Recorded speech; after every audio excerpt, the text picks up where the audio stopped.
పాలకొల్లు మృత్యుంజయ ప్రభలు, గంగాల కురువు అగ్రహారం సర్వేశ్వర ప్రభలు, గంగాల కురువు సదాశివ ప్రభలు, పుల్లేటి కుర్రు శ్రీముఖేశ్వర ప్రభలు. అంటే 11 రూపాలైనటువంటి ఇవన్నీ కూడా 11 పురాతన శైవ ఆలయాల నుంచి వచ్చే ప్రభలు ఒకే వేదిక పైన కొలువివ్వడం ఈ ఫంక్షన్ ప్రత్యేకత. ఇది ఒక వారసత్వం. ఇది కూడా ప్రభలు మోసుకుంటూ భక్తితో కౌశిక నది దాటి ఊరేగింపుగా మహా అద్భుతంగా వచ్చి దగ్గర మీరు చూస్తే ఇది ఒక ఆచారం కింద కాకుండా శివభక్తి, ప్రకృతి, ప్రజల మధ్య ఉన్న బంధానికి ప్రతీక. ఇది ఆలయాల గ్రామాల ఐక్యతకు నిదర్శనం అని చెప్పి నేను మీకు తెలియజేస్తున్నా. ఇలాంటి అరుదైన ఏకాదశి రుద్రులు సాంప్రదాయాన్ని రాష్ట్ర పండుగ గుర్తించడం ఇది ఒక చరిత్ర, ఎంతో ఆనందం. దగ్గర 5 లక్షల మంది ఈ కార్యక్రమానికి వస్తున్నారు. అలాంటి కార్యక్రమాన్ని బ్రహ్మాండంగా జయప్రదం చేసి భవిష్యత్తులో ఈ ప్రాంత వారసత్వాన్ని కాపాడతామని మరొక్కసారి మీకు తెలియజేస్తున్నా. అదే సమయంలో మీ అందరికీ ఒక అప్పీల్ కూడా చేస్తున్నా. మనం అందరం కూడా చరిత్రలో నరకాసురుడిని వధిస్తే ఇప్పుడు ఏం చేస్తున్నారు? దీపావళి జరుపుకుంటున్నాం, అవునా కాదా? ఎందుకు అని నేను అడుగుతున్నా మిమ్మల్ని. దేనికోసరం పంపించావు సరే, కానీ ఎవ్రీ ఇయర్ మనం దీపావళి జరుపుకుంటున్నాం.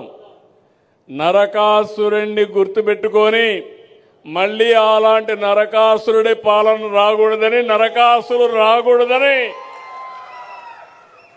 మంచికి చెడుకు వ్యత్యాసాన్ని బేరీ చేయడానికి దీపావళి రోజున నరకాసురుడు తలుచుకొని అది చెడు అని ఖండిస్తున్నాం. అది మన సాంప్రదాయం, మనకొచ్చిన వారసత్వం. మన పండుగలన్నిట్లో కూడా కొన్ని మీనింగ్లు ఉన్నాయి, మీరు గుర్తుపెట్టుకోవాలి. సంక్రాంతి చేస్తున్నాం, నేను అడుగుతున్నా, కొత్తగా పంటలన్నీ వస్తాయి. సంక్రాంతి అనగానే పిండి వంటలు, కొత్తగా వచ్చిన పంటలతో పిండి వంటలు చేసి మన బంధువులందరినీ పిలిపించుకొని ఆనందంగా. ఒక 40 మంది ఉంటారు. 1 కోటి రూపాయలతో మనం ఒక 4,000 మంది 5,000 మంది ఉన్న ఒక పంచాయతీ ఖర్చు పెట్టడం వేరు. కేవలం 40 మంది ఉండే ఒక ట్రైబల్ పంచాయతీ ట్రైబల్ గ్రామానికి, ఒక చిన్న కుగ్రామానికి పెట్టడం చాలా కష్టం. దానికి ప్రత్యేకించి మన జేబులో డబ్బులు ఇట్లా కేంద్రం తాలూకు పాలసీ ఉంది, పథకం ఉంది. దానిని పెద్ద మనసుతో ఖర్చు పెట్టాలంతే. నేను చేస్తుంది అదే, కుంచుకుపోవట్ల పెద్ద మనసుతో చేస్తాం. అందువల్ల డోలీ మోతలు అంటే మనకు కనీసం కరెంటు ఉంది. కరెంటు లేని గ్రామం ఒకటి అలలాడుతుంటే ఒక్క మాట మన జన సైనికులు కానీ మనం పంపిస్తే ఆ గ్రామానికి కరెంట్ వచ్చింది 70 ఇన్ని సంవత్సరాలు. అంటే ఇవన్నీ ఎందుకు చెప్తున్నానంటే, నేను కేవలం ఒకదానికే పరిమితం అయిపోతే నా శక్తిని మీరు చంపేసినట్టు వాళ్ళు అయిపోతారు.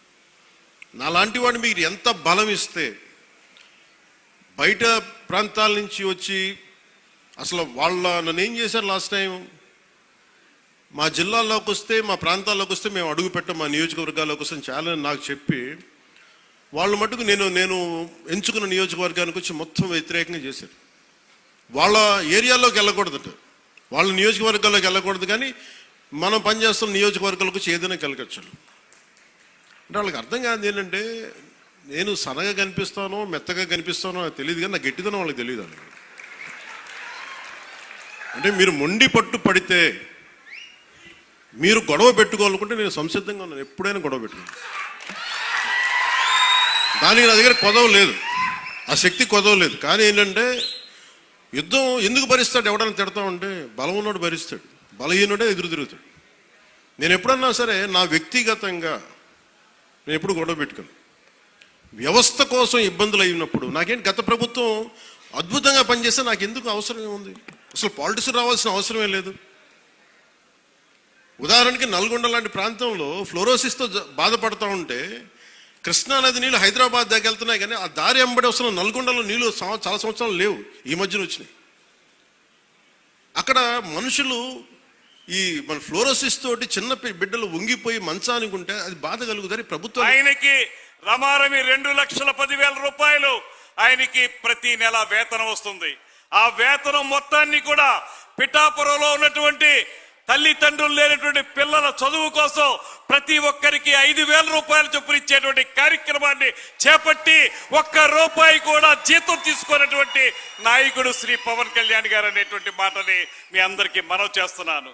అంతేకాదు గోదావరి పక్కనే ఉన్నా లేకపోతే గోదావరి తాలూకా కాలువలు పక్కనే ఉన్నప్పటికీ కూడా గుక్కెడు మంచినీళ్లు తాగడానికి కూడా నోచుకోనటువంటి అనేక గ్రామాలు ఆ రోజున 2019 నుంచి 24 వరకు జల జీవన్ మిషన్ కార్యక్రమాన్ని అడుగంటేలా చేసినటువంటి వైఎస్ఆర్ ప్రభుత్వం చేస్తే ఇవాళ అధికారంలోకి వచ్చిన వెంటనే గోదావరి గ్రిడ్ అనేటువంటి ఆ కార్పొరేషన్ ని ప్రారంభించి ఎవరికైతే దాహార్తితో ఉన్నటువంటి ప్రజలు గ్రామాల్లో ఉన్నారో వారందరికీ కూడా మంచినీళ్లు అందించడానికి జల జీవన్ మిషన్ అనేటువంటి కార్యక్రమం ద్వారా ఉమ్మడి ఉభయ గోదావరి జిల్లాల్లో అటుపక్క ప్రకాశం జిల్లాలో అన్ని ప్రాంతాల్లో కూడా ఆ కార్యక్రమాన్ని మా పెరవలి గ్రామంలో ప్రారంభించినటువంటి మహానుభావుడు శ్రీ పవన్ కళ్యాణ్ గారు అనేటువంటి మాటలు కూడా ఈ సందర్భంగా నేను మనవి చేస్తున్నాను. మనుషులకు కావలసినటువంటి మంచినీరుని అందించేటువంటి అద్భుతమైనటువంటి కార్యక్రమం అది. అంతేకాదు అటవీ సంరక్షణ కానీ మరో పక్కన ఎకో టూరిజం కానీ ఇలాగ ఆయన తీసుకున్నటువంటి అటవీ శాఖ, పర్యావరణ శాఖ, పంచాయతీరాజ్ శాఖ, ఆర్డబ్ల్యూ శాఖ తీసుకున్నటువంటి శాఖలన్నిటిలో కూడా ఒక్క నెల రోజుల్లోనే మొత్తం అవగాహన చేసుకుని అధ్యయనం చేసి వాటన్నిటినీ కూడా అద్భుతంగా కార్యక్రమాల రూపంలో ఆచరణలో పెట్టగలుగుతున్నటువంటి ఏకైక నాయకుడు శ్రీ కొణిదెల పవన్ కళ్యాణ్ గారు అనేటువంటి మాటను కూడా మీ అందరికీ నేను మనవి చేస్తున్నాను. అటువంటి నాయకుని నేతృత్వంలో ఇవాళ మనందరికీ ఒక వారం రోజులు ముందుగానే మనకి సంక్రాంతి వచ్చింది. ఇక్కడ చూస్తే అత్యద్భుతమైనటువంటి కార్యక్రమాలు ఏర్పాటు చేసుకున్నారు. అద్భుతమైనటువంటి పేరును కూడా పెట్టుకున్నారు. పిఠాపురం అనే మాటే గాని పీఠికాపురం అనేటువంటి ఆ పదం చాలా అద్భుతమైనటువంటి మాట తెలుగులో. పీఠికాపుర సంక్రాంతి మహోత్సవాలు అనేటువంటి పేరు పెట్టడం ద్వారా మన సాంప్రదాయాన్ని, అనూచానంగా వస్తున్నటువంటి మన యొక్క కళాత్మక వైభవాన్ని ప్రపంచం అందరికీ తెలియజెప్పే విధంగా ఈ కార్యక్రమాన్ని రూపొందించడానికి వెనకాల ఉండి నడిపించినటువంటి నాయకులు శ్రీ పవన్ కళ్యాణ్ గారు. ఇవాళ ఇక్కడ చూస్తే అంతరించిపోతున్న కళలు, తోలు బొమ్మలాట కానీ, తప్పెడుగుళ్ళు కానీ, జముకలాట కానీ, హరికథ కానీ అందరికన్నా ముందు మనకి దారి చూపించింది పవన్ కళ్యాణ్ గారు. రాష్ట్ర వ్యాప్తంగా ఒకే రోజున గ్రామ సభలు నిర్వహించి ప్రజాస్వామ్యాన్ని నిలబెట్టే విధంగా, పంచాయతీల్లో మరొకసారి పూర్వవైభవం వచ్చే విధంగా పల్లె పండుగ కార్యక్రమం చేసి అద్భుతంగా రాష్ట్రాన్ని ముందు తీసుకొచ్చారు. దాదాపు 3,000 కిలోమీటర్ల సిమెంట్ రోడ్లు నిర్మాణం చేసి ఈరోజు రాష్ట్రంలో ఒక దిక్సూచిగా ఈ విధంగా మనం వ్యవస్థని బలోపేతం చేయాలనే ఆలోచనతో ముందుకెళ్తున్నాం. చేయాల్సింది చాలా ఉంది. ప్రతి గ్రామంలోనూ ప్రతి ప్రాంతంలోనూ సమస్యలు ఉంటాయి. సమస్య పరిష్కారం కోసం మనందరం కూడా ఒక ప్రణాళిక సిద్ధం చేసుకుని మనస్ఫూర్తిగా ముందుకెళ్ళాలి. సంక్రాంతి పండుగ అంటే రైతుల పండుగ. రైతు కళ్ళల్లో సంతోషం చూసినప్పుడు తన కుటుంబానికి కూడా రైతు గౌరవంగా తాను కష్టపడి పండించిన పంటకి ప్రభుత్వం నుంచి కనీస మద్దతు ధర వచ్చింది. తద్వారా ప్రతి ఒక్కరికి, కుటుంబ సభ్యులకి బట్టలు కొనుక్కిచ్చే కార్యక్రమం, గ్రామాల్లో తను ఎంత పండించాడని పోటీపడి 24 బస్తాలు కాదు, ఈ సంవత్సరం 28 బస్తాలు నేను దిగుబడి చేయగలిగాననే ఆలోచన. దీని వెనుక ప్రభుత్వం నుంచి మేము చేపట్టిన ధాన్యం కొనుగోలు కార్యక్రమం కూడా ఖచ్చితంగా ఉపయోగపడింది. ఒక్కసారి ఆలోచించండి, గతంలో కష్టపడి పండించిన ధాన్యానికి రైతుకి డబ్బులు ఇవ్వడానికి 6 నెలల నుంచి 9 నెలలు పట్టేది. దుర్మార్గంగా గత ప్రభుత్వం రైతాంగాని కోసం నిలబడాల్సింది పోయి రైతు రాజ్యం అని చెప్పిన ప్రభుత్వం 1674 కోట్ల రూపాయలు ధాన్యం కొనుగోలు చేసిన డబ్బు ఎగ్గొట్టేసి వెళ్ళిపోయారు. అది మనం ప్రభుత్వంలో వచ్చినాక గౌరవ ముఖ్యమంత్రి గారు చంద్రబాబు నాయుడు గారు, గౌరవ ఉప ముఖ్యమంత్రి గారు పవన్ కళ్యాణ్ గారు ఎట్టి పరిస్థితుల్లో కూడా మన రైతులను ఆదుకోవాలి, ఈ 1674 కోట్ల రూపాయలు ఇమ్మీడియట్గా చెల్లించమని చెప్పినప్పుడు 2 నెలల్లోనే ఆ రైతాంగాన్ని మనం ఇచ్చి చెల్లించాం. ఎన్నికల సమయంలో ఆ సంవత్సరం వైసీపీ ప్రభుత్వం రాష్ట్రంలో ధాన్యం కొనుగోలు చేసింది 29 లక్షల మెట్రిక్ టన్నులు. మన ప్రభుత్వం రాగానే మొట్టమొదటి సంవత్సరం మనం కొనుగోలు చేసింది 34 లక్షల మెట్రిక్ టన్నులు. ఈ సంవత్సరం 51 లక్షల మెట్రిక్ టన్నుల ధాన్యం రాష్ట్ర చరిత్రలో లేని విధంగా రైతాంగాన్ని ఆదుకునే విధంగా మనం ముందడుగు వేస్తున్నాం. ధాన్యం కొనుగోలే కాదు, పారదర్శకంగా నిజాయితీగా క్షేత్రస్థాయి నుంచి వచ్చిన సమాచారం మేరకు ప్రతి రైతు సోదరుడి ఖాతాలోకి 24 గంటల్లోనే 9,480 కోట్ల రూపాయలు ఈనాటికి జమ చేసిన ఘనత మన కూటమి ప్రభుత్వం. తెలుగుగంగలో పోయింది, అవసరమైతే చెన్నై వాళ్ళకి కూడా తాగునీళ్ళు ఇవ్వండి, సొమ్ము వాళ్ళది కూడా ఉంది కాబట్టి. మరి ఇవన్నీ చేయమని చెప్పని డిమాండ్ చేస్తే చివరి జగన్మోహన్ రెడ్డి గారి మీద విషం చెమ్మటం, జగన్ పుస్తకాలు మొత్తం యాజ్డి జగన్మోహన్ రెడ్డి గారి బొమ్మ తీసి అదే పుస్తకం తయారు చేసి ఈ పుస్తకంలో కూడా కమిషన్లు కొట్టేసి జగన్ ఏదో ద్రోహం చేశాడని చెప్పి సేమ్ కొత్త విషయాలు కొత్త విధానాలు జగన్మోహన్ రెడ్డి గారు ఏదైతే అమలు చేశాడో క్యూఆర్ కోడా సరిహద్దులా ఇవన్నీ నూతనంగా లాంగిట్యూడ్ లాటిట్యూడా ప్రతిదీ అక్షాంశాలు రేఖ అన్ని ఇచ్చింది కూడా జగన్మోహన్ రెడ్డి గారు. ఏంటి ఆ జగన్ చేసిన గారు చిన్న లోపం, కీర్తికాంక్షతో ఫోటో వేసుకున్నాడు. ఎవడో నాలాంటి వాడు పక్కన ఐఏఎస్ ఆఫీసర్లు కలిసి ఎగదోసి పంపు కొట్టి మీరు వేయండి సార్, అసలు భారతదేశంలో అసలు మొదటిసారి ఇది వేయండి సార్ అంటే వేసాడు. ఇంతకు మించి తప్పేంటి అని అడుగుతున్నాను. ఇది మొత్తం రికార్డ్ అంతా గవర్నమెంట్ ఈ రికార్డ్ అంతా గవర్నమెంట్ లో లేదా? జగన్ అయితే ఆస్తులు యాజ్ డీజ్ రికార్డు కదా మీరు ఇచ్చింది, ఈ పుస్తకం యాజ్ డీజ్ కదా, ఏముంది దీంట్లో ఏంటి? జగన్మోహన్ రెడ్డి గారితో ఉండాలి, రాజముద్ర ఉంది, జగన్ ఫోటో తీసి ఇస్తున్నారు. కాబట్టి మీ డొల్లదానాన్ని కట్టిపెట్టి ఈ విషంజిమ్ముడి కార్యక్రమాన్ని కట్టిపెట్టి ముందు అమరావతిలో మొదటిచ్చినటువంటి 50,000 ఎకరాల రైతుల్ని ఆదుకోండి, వాళ్ళని సంతోషపరచండి, వాళ్ళ ముఖంలో చిరునవ్వు చూసిన తర్వాత రెండో 50,000కి పాకండి. అంతేగాని జాలి దయ లేకుండా, బాధ్యత లేకుండా, ఒక అకౌంటబిలిటీ లేకుండా మీరు ఇటువంటి తప్పుడు పనులు పాపాలు చేయొద్దని చెప్పని, అలాగే తక్షణం రాయలసీమ లిఫ్ట్ కి 1 టీఎంసీతో తాగునీళ్ల కోసం మోటార్ పెట్టి చేయమని చెప్పని, రాయలసీమకి గొంతు తలుపుతాకి నెల్లూరు వాసులకి నెల్లూరు వెళ్లే వరకు దారిలో ఉన్నటువంటి వారందరికీ గుక్కి నీళ్లు గొంతు ఎండిపోతుంది తడపటాకి, నీ గుక్కి నీళ్ళెమ్మని చెప్పని ఇప్పటికి 3 లక్షల కోట్లు అప్పులు చేశారు. 1 టీఎంసీ మోటార్కి ఎంత అవుద్దండి? ఎంత అవుతుంది? మా అయితే ఒక 5,000 కోట్లు, అయితే ఒక 10,000 కోట్లు, ఇంతే కదా. గొట్టానికి ఎంత అవుద్ది? ఫౌండేషన్తో సహా అన్ని పూర్తయి ఉన్నాయి, అది పెట్టండి. తాగునీళ్ళ కోసం జరిగింది కాబట్టి దాన్ని చేయమని చెప్పని డిమాండ్ చేస్తున్నాం.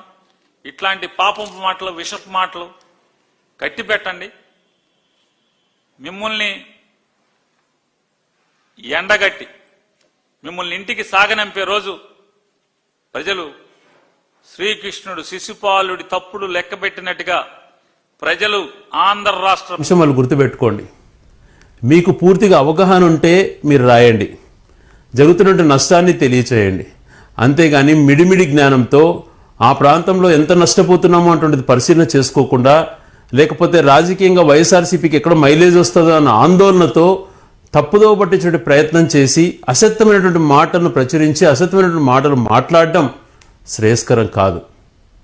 మచ్చుమరి అనేటువంటిది ఆ రోజు మల్లెలలో 834 నుంచి లిఫ్ట్ చేయాలి, 100 ఇవ్వకు అనేటువంటి నిర్ణయం తీసుకున్నాక 834 లెవెల్ చేరడానికి ఒకసారి కష్టతరం అవుతుంది, కింది స్థాయిలో నీళ్ళన్నీ కూడా తోడేస్తున్నారు. కాబట్టి మచ్చుమరి అనేటువంటిది కూడా తీసుకుంటే కేసీ కెనాలుకు దాంతోపాటు ఈ 100 వాకు మరి వేసవి కాలంలోనో లేకపోతే త్రాగునీరు ఇబ్బందులు వచ్చినప్పుడో వాడుకునేందుకు ముచ్చుమర్రి జీవో ఇచ్చినటువంటి వ్యక్తి గౌరవ రాజశేఖర రెడ్డి గారు.